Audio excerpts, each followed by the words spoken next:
I consider it a great honor to be invited to deliver the convocation address at the premier institute of management in the country and one of the leading ones in the world. So thank you for that. I have been to quite a few, let's say, convocations of several universities, but I find that the setting here this evening is perhaps the most beautiful that I have seen. So I just saw.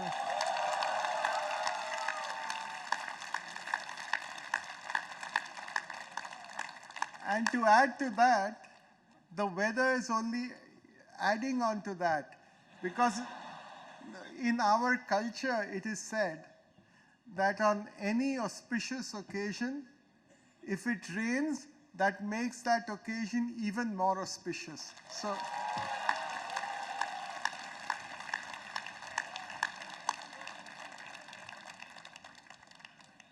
let me begin by congratulating all of you. This is a very important day in your lives, in the lives of your families, and my deepest and heartiest congratulations for this significant milestone in your life.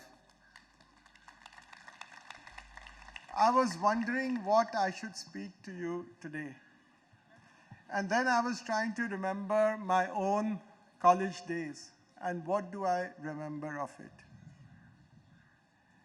I did my graduation for 4 years. I was at the Jai Hind College in Mumbai.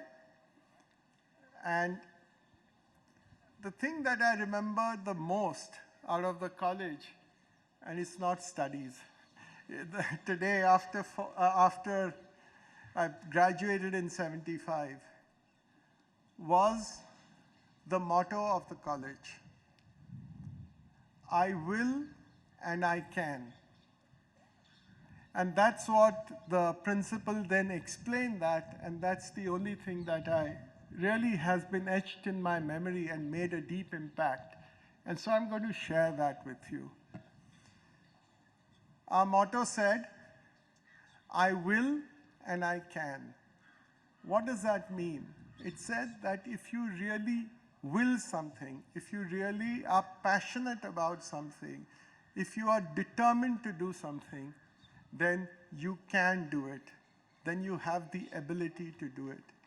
And that is such a important, I think, thought that I want to spend a little time with you on that.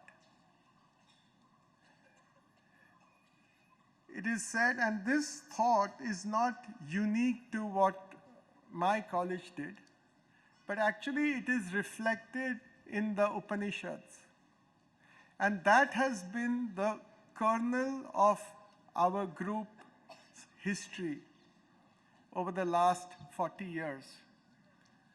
It's said in the Upanishads, you are what your deep driving desire is. As is your desire, so is your will. As is your will, so is your deed. And as is your deed, so is your destiny.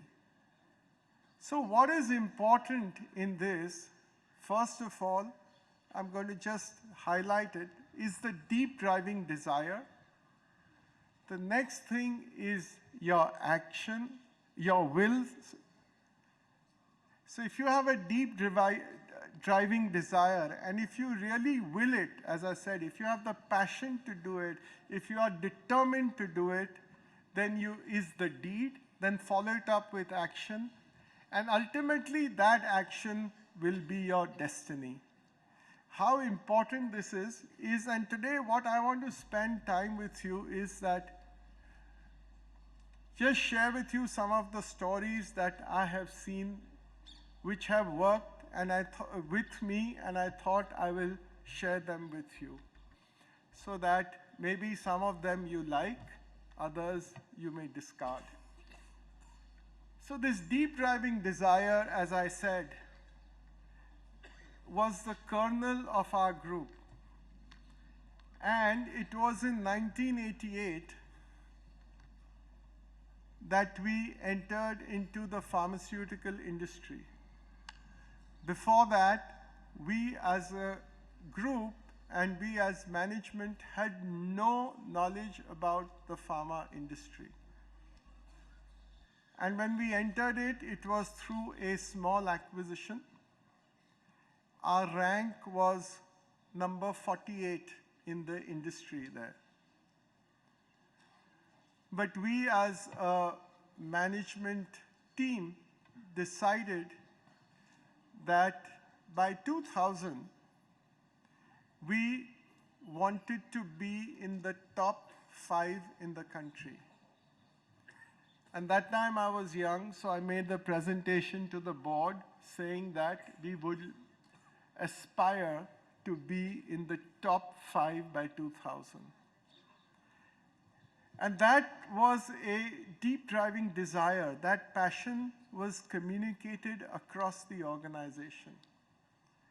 And what you found is that in 2000, sometimes I think that the universe always conspires to let you achieve what you want. And we did become number 5. So we were the fastest growing company in the last 12 years in the pharma industry. What I'm trying to say is that this has happened several times. I just gave you one example, but whether it's a small example, it's a larger case, this was a company, we can always do this. So I want you to think about it. Can you have a deep driving desire and then act on it, and then let me tell you that that will be your destiny. One of the other lessons I've learned is that if one has to have exceptional success or growth in one's career, one has to have the courage to go on the path which is less traveled. If you see the success stories of almost every person, they have gone out of the way to do something. Whether it is a Bill Gates who left Harvard to start Microsoft, or it was a Jamshedji Tata who several centuries ago went to the Bihar, which was really just in the jungles of Bihar, in wild Bihar, and started a steel company. It's always been people who have gone beyond the path less traveled. That is where the real success is. You will get good growth in whatever you do. I'm sure that with an IIM background and with the sort of education and training and background you've had, you will be successful in any job. But if you have to do something out of the ordinary, even in your own job, do something which is a little different, which goes out of that ordinary time. And I'll give you another example. Our group was traditionally in the textile industry. Our family was in textiles. Our textile industry had started in 1871. There were many, many companies which were there in the textiles. But in 1988, as I said before, we decided to move out of textiles. We were perhaps the only group amongst all the groups in Mumbai, all the big groups which were in textiles, to have moved out of textiles into pharma. And what happened? That's what actually, so many people at that time made fun of us, that how can you go into a pharma industry, which is really as different as chalk is from cheese than textiles. But we were, let's say, crazy enough to take that risk. And what happened is that whereas pharma grew well and valuations increased, textile industry actually, all over the industry, went into decline, and ultimately today in Mumbai there's not a single textile business. So again, to do the path less traveled. And I have seen, again, several examples. In 2010, we sold some of our pharma industry to a multinational in India. And out of the funds, decided to invest in lending to real estate, which everybody said would be the most silly decision to do.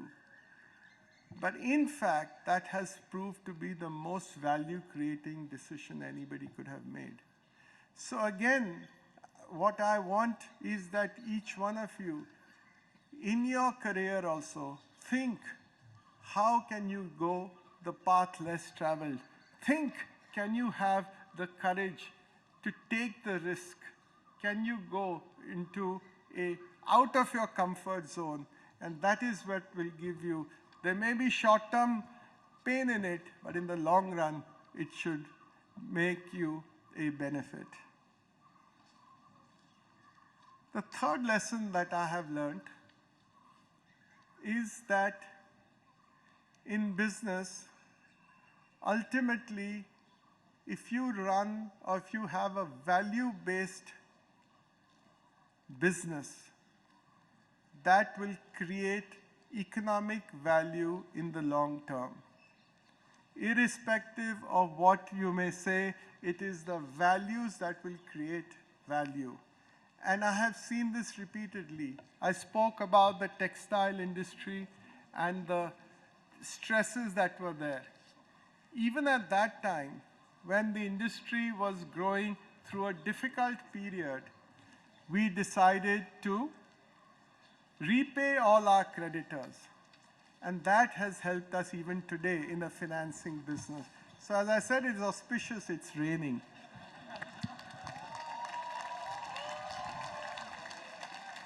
I'm happy to continue if you want. Yeah, we'll continue. So, as I said, it is that decision to pay off creditors, which was done 40 years ago, which had a cost then, but is giving us benefits today as well. As we lend to finance to other companies, all the banks are willing to still fund us. As you know, perhaps, our group has been known for M&As. And I have found that in every transaction that we've done, whether it's in acquiring or selling, the value that we've got is either when we acquire less than what others do, and when we sell, we get more than what others do. It's only because of the values that we have. So let me tell you that even in the short term, if you think that it is a higher cost, please appreciate that values will create economic value for you in your career. The fourth point I want to bring is that in your life, you need to have the association of good people. In our culture, we call it Sangat. You should have good people, you should have good mentors. Because let me tell you that there will be slippery slopes in life. And that is when you need somebody to hold on to you and to say that, no, this is not right, let's continue. My next point is that we need to prioritize in life. Prioritize, and these are something I read about 40 years ago in an article in the Time magazine, and I found it very useful, and I thought I should share it with you. What are the priorities? The first and the most important thing is prioritize your health. If you are not healthy, you can't survive. The second is family. And the third is your business or your profession or your career. So again, prioritize between first health, second family, and the third your career. And my final point I want to make to you is that the fact that you are here today, we must all have a sense of gratitude. We need to be grateful. We are the very, very privileged ones. You are a fraction of 1% of the population of the world which can come to an IIM. And we have to recognize this gratitude, and therefore it is an obligation for all of us that we need to give back to society, because 99.9% of the people are less privileged than we are. So why is it? It's just by sheer grace and that we should be grateful for that and give back to the others. If we do that, we'll be happy. So I'm going to summarize because I can see that the rain is not going to, I know you all are listening, but beyond a point I cannot hold on. So first of all, let me summarize by saying that please have a deep driving desire, because that is what will fashion and make your destiny. The second point is have the courage to go travel on the path less traveled. The third point I made was that values will create economic value. Even if there's a short-term cost, in the long term they'll create huge economic value. The fourth is that have the association of good people with you. Fifth point I made was to prioritize bringing in health first, family second, and your profession third. And the last one is that please be grateful for the privileges that you all have, so that you will be a happy person. I wish you luck. All the best.